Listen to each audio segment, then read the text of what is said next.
And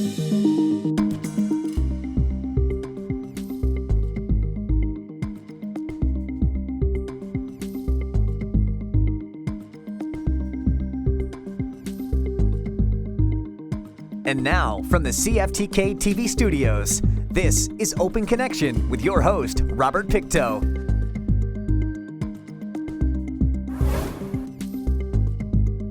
Welcome to Open Connection. I'm your host, Robert Pictou. Gitxsan are Indigenous people in Canada whose home territory comprises most of the area known as the Skeena. In English, Git means people of, and Xian means river of mists. On today's Open Connection, we open our archives to bring you this story from 1989. It doesn't look like much, one single log straddling a quiet backwoods road. Hardly the sort of obstacle one would think could stand in the way of the mighty BC Forest Ministry or large, powerful corporations. But that's exactly what this one simple log has done. It may not be much on its own, but it represents the force behind the land claim of the Gitxsan people. They don't lay claim, it's theirs. The province is trying to lay claim. That's the whole thing that the public has to appreciate is it isn't the Gitxsan land claim, it's the provincial land claim. The blockade is one of several in the Hazelton area, put up by the Gitxsan to press their demand for total jurisdiction over the land. The blockades are simple affairs. This one, on the Susquehanna Valley Forest Road, is just a small cluster of tents and a rustic kitchen area. Sometimes there's not even any people at the roadblock, but the site doesn't have to be occupied to be effective. The Forest Ministry is respecting the blockade. It doesn't seem to have much choice, either at the local or provincial levels. We certainly don't have any jurisdiction in land claims, and we certainly don't have jurisdiction under the law to take down blockades. So I suppose it is a jurisdictional battle that's going on, but it isn't one that involves us. We're kind of the passers of the message. All we can do is encourage parties to meet and to discuss, and if needs be, to get into court for injunctions. But it's outside of our jurisdiction. Makes it frustrating. The immediate impact of the roadblocks has not been serious. Some road building work has been stopped. A few small-scale logging operations have been disrupted, and work on a brushing and weeding contract cannot go ahead. Still, the blockades and their effects are not being taken lightly. Well, they're serious enough that they're a substantial nuisance factor to the licensees who are unable to operate on forest licenses, timber sales that they have acquired under law of the land. It's something that's very frustrating for the licensees. It's frustrating for the Ministry of Forest, too, because we've all met the terms and conditions of the contract, and now an outside party is causing an obstacle.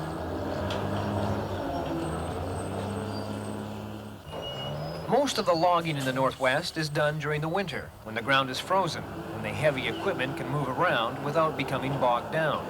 So although the blockades are more of a nuisance than a threat to forestry operations now, the impact will increase as the season progresses.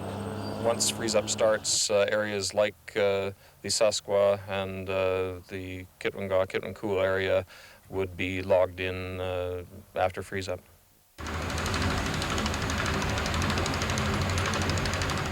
One of the major forestry players in the Hazelton area is Westar Timber, owner of the Carnaby Sawmill. Its operations have already been somewhat affected by the blockades, but the company is particularly concerned about the long-term impacts of the blockades, especially if the natives expand their protest action. I guess the impacts right now from the forestry end are we're restricted to where we can go. And forestry is a long-term business, and it requires a lot of planning. We have to plan 5 years in advance. We have to build roads 2 years in advance to minimize the environmental impact. And what's happening right now is we're restricted in where we can go. And we can't go and invest in the area and build roads ahead. And also we have to harvest in a more confined area. So our harvest rate is much higher than we'd like to see it in some of our areas. And as a forester, that concerns me quite a bit. The Indian band evicted 4 CN employees who live along the railway. They moved out about 1 o'clock this afternoon. The current blockades in the Hazelton area are the most recent in what's become a familiar protest tactic by the Gitxsan Wet'suwet'en. In 1985, the natives blocked the CN rail line at Kitwanga. They were upset about CN owning property that passed through Indian Reserve. Since then, there have been several blockading incidents, but the target shifted from the railway to forestry operations. However, the rationale behind the blockades has not changed. At issue is ownership of the land and who has final authority over that land. Of course. I mean, that's what we've been saying, that the whole issue has been who has the jurisdiction in the area. And the question that I ask the public in this country all the time is, how did British Columbia enter Confederation saying that it owned the land when they never even talked to us? How did they enter Confederation and say that they owned the land and that they had the jurisdiction on the territory? And that's the question that the public has to answer. Open Connection will be right back after these messages. And now, from the CFTK-TV studios, this is Open Connection with your host, Robert Pictou. Thank you for staying with us. When Neil Sterrett was the president of the Gitxsan Wet'suwet'en Tribal Council, he played a key role in the landmark case of Delgamuukw versus BC, an indigenous land title case that gave Gitxsan and Wet'suwet'en title over 58,000 square kilometers of land in BC. Let us return to the archives with Neil Sterrett. The nation of Canada is on trial. The values of Canada are on trial in this case. The natives are claiming as their own a huge chunk of northwestern BC, some 57,000 square kilometers, an area about the size of Nova Scotia. In 1984, they filed action in BC Supreme Court, and in 1987, the landmark court case got underway in Smithers. There are neighbors here, the Nisga'a, the Haisla, and Ron George from the United Native Nations, all showing their support, and we feel very good. The people feel good that it's finally started. We are told that we don't own anything. We're not recognized as owners, and that's what we'd like to see. We've been in, you might say, limbo for the last 100 years, and now we're trying to get out into the light. A decision in the Gitxsan Wet'suwet'en land claims court case isn't expected before mid-1990, 3 years after it began. If appeals of the decision are lodged, as is expected, a final decision might not be rendered by the Supreme Court of Canada until well into the 1990s. In the meantime, the natives say their traditional territories are being ravaged, the resources, especially the forests, stripped for short-term economic gain. They're worried by the time final jurisdiction is settled, the wealth of the land will be gone. They could see the pace that they're logging. Everybody agrees, whether they're Ministry of Forest officials or loggers or sawmill workers, they all know that they've been creaming this area. And you just can't do that anymore. We're not wanting any further clear cuts up in this area. Not only don't the natives want any clear cutting on the land claimed territory, they also don't want any other type of resource extraction, unless it's been approved by the hereditary chiefs. What we're saying is that the Crown has not dealt with us, and so we can't allow the Crown to continue to give out the third-party interests while we're here without our consent. And we haven't given our consent, so now we're going to close them down. We're going to close down everything in the valley. That includes your logging, your thinning and brushing contracts, your spraying, the herbicides and pesticides. The use of herbicides and pesticides aren't going to be used up in this area on roadways or anywhere on the land. Mining, mushroom picking, fishing, hunting, all of that is we're going to stop that because no one has an agreement with us. The initial goal of the Gitxsan Wet'suwet'en roadblocks is to stop resource extraction, while ownership of the land is still outstanding. But there is another, more far-reaching goal the natives hope to reach through their protests. Not only do they not like what they see as high grading by the Forest Ministry, that is, taking only the best timber, they don't like the way the forests are being managed, period. Gitxsan Wet'suwet'en leaders don't like widespread clear cutting. They don't like many reforestation techniques, especially the use of herbicides, and they don't like the way the ministry views the lands as one big farm, useful only for generating trees. And the Gitxsan Wet'suwet'en want to change that. It's a philosophy, and what we've been trying to tell people is that this whole approach isn't the management of the land or the management of nature. The management that we're talking about is the management of people. How does a person like myself or you as a person fit into the land? How do you fit into that? How do you get into the rhythm of the land? How do you fit into that rhythm so that you can benefit from the land? Because the land gives so much to us.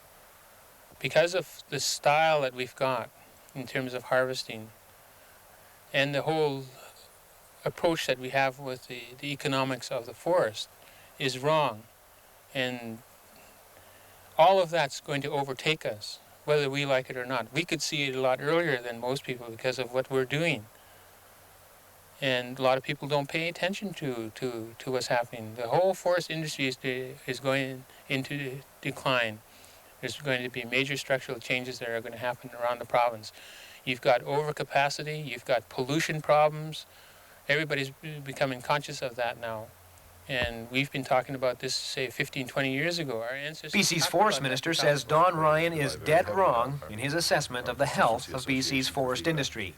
Dave Parker says there's nothing wrong with the way the forests are managed. What they're doing is getting into very much political posturing. So make sweeping statements regardless of whether there's any fact behind them. And the fact is that that forest management in British Columbia is exemplary all over the world. The natives basically are lagging behind as far as the forest management of the province is concerned, because the forest ministry is exactly there and has been there for a number of years. Where they should probably really concentrate their efforts are on the other resource users and bringing them into line in an integrated resource management. The means to do that is a normal political means. It isn't confrontation, and it isn't breaking the law. Open Connection will be right back after these messages. And now, from the CFTK-TV studios, this is Open Connection with your host, Robert Pictou. Welcome back to Open Connection. I'm Bud's Person, a strange word but important service. They assist with and investigate complaints from the members of the public about the administration of government programs and services, impartially listen and work to find fair solutions to problems. Let us return to the archives to discover how On Bud's Person helped the Nisga'a. The Gitxsan Wet'suwet'en are not the first Northwest Native group to have a major difference of opinion with BC forestry practices. In the early 1980s, the Nisga'a leveled serious charges against the ministry and West Star Timber of mismanagement in the Nass Valley. But instead of using confrontational methods, such as roadblocks, to get their message out, the Nisga'a approached the Ombudsman, whose report bore out the Nisga'a allegations. That's the sort of method many feel the Gitxsan Wet'suwet'en should employ. That's right. That's right. And lobbying. I mean, in the democratic process, lobbying is the way you get things done. But you don't do it by open confrontation and inviting physical violence.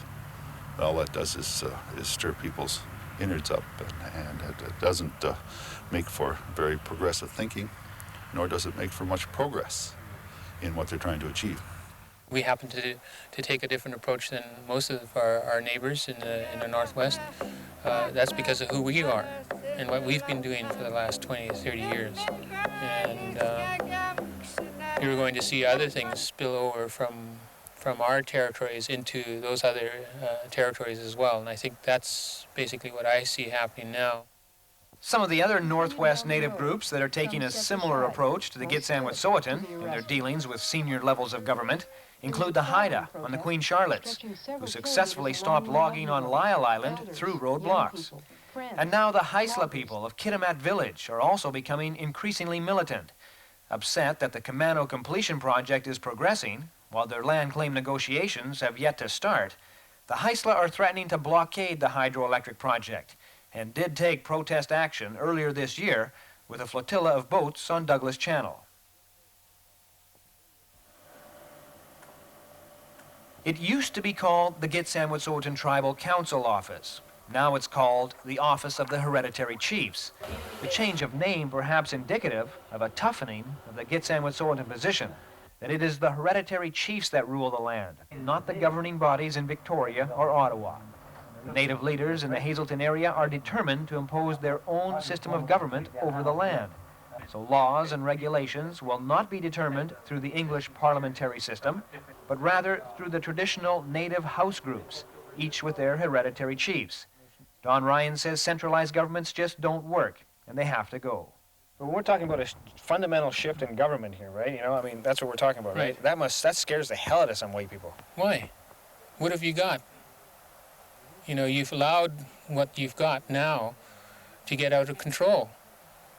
The people don't control it anymore. They think they have control in terms of the ballot box, but they don't. There's all kinds of different things that have been done without your consent. And we just sit idly by and let it happen. Well, I think that the day has come now that we have to change that situation, and we work as a collective. The concerns that I have should be expressed by the non-union people who live in this valley. You just go up in this valley here and talk to those people. They're saying the same thing that I'm saying. So we're talking big, big changes. Well, I mean, it's a big fundamental change, but I don't think it's scary. I don't think people should be afraid of it. Nothing's going to radically change that you're going to wake up in the morning and half of your face is going to be green.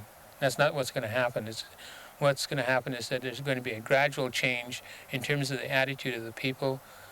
I'd like to see cooperative type of things take place rather than ignoring us. We've been ignored. The roadblocks are a preliminary step in imposing rule through the native house groups. And now that they've stopped some forestry operations, the natives say those operations will only go ahead with the permission of the hereditary chiefs. They plan to issue their own permits through the auspices of the house groups, permits that will supersede Forest Ministry permits. The minister says the natives won't get away with it. Well, they may think they can, but they won't. Because, like you say, you can't have two rules. No. The laws of the land are such that the resources of the province are in the mandate of the provincial government, and we deal with them. And the process has been a democratic process of establishing legislation, policy, and regulations over the years. And it's part of a process that's admired all over the country and all over the world. So if the Gitxsan and Wet'suwet'en wish to be part of the process, then they've got to get away from the old cowboys and Indians idea and get into the 20th century before we get into the 21st century.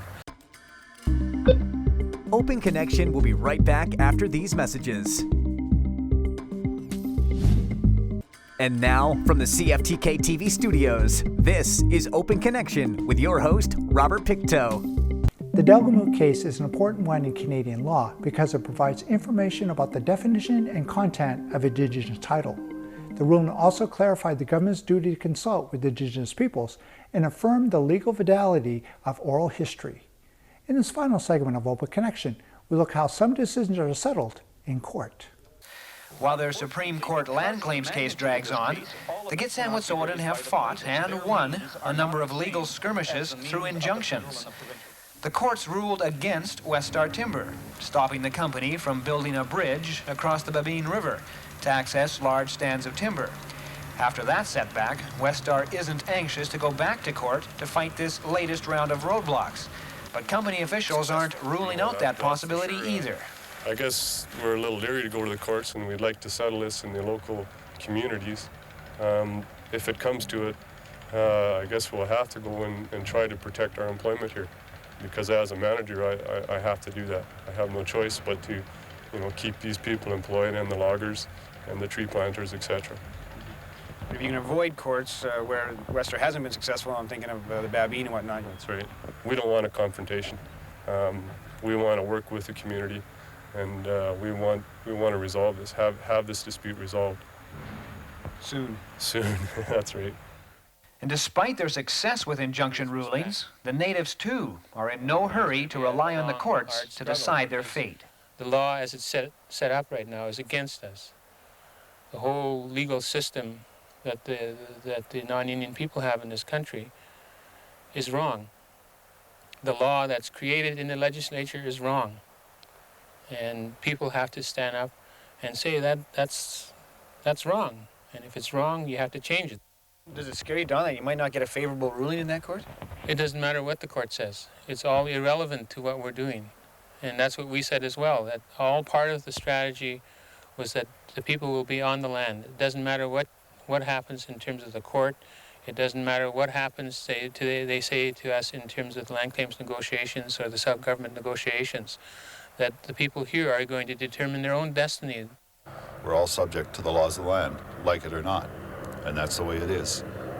There's no nation within a nation here in Canada. We're all part of the whole.